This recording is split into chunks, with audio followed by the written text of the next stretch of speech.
Samantala, pinalaya na ang 13 bihag na hawak ng grupong Bangsamoro Islamic Freedom Fighters o BIFF ngayong umaga, habang nananatili pa ring naka-full alert ang probinsya ng Midsayap, North Cotabato ngayon.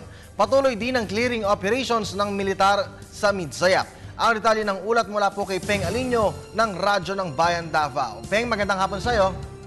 Magandang hapon sa iyo. Ayon kay Inspector General Colonel Dixon Hermoso, tagapagsalita ng 6th Infantry Division, Martes ng umaga, ng bandang alas 4:30 kanina ng pinalaya ng mga rebelding grupo.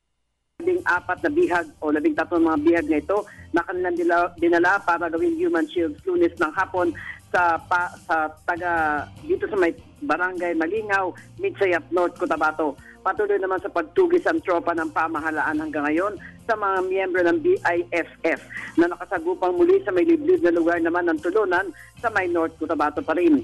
Hanggang ngayon, Anya, hindi pa na matukoy kung sino ang leader na naturang grupo na patuloy na naghahasik ng kaguluhan sa ilang bahagi ng North Cotabato. Nasa mga 300 mga miyembro lamang umano ang bilang ng BIFF at ilan lamang umano nito ang talagang matatawag na hardcore.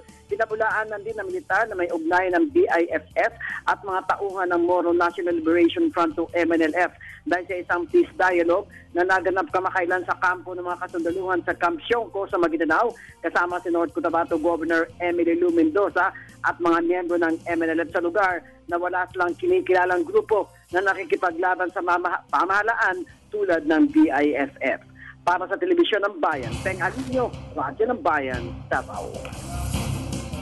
Maraming salamat sa iyo, Peng.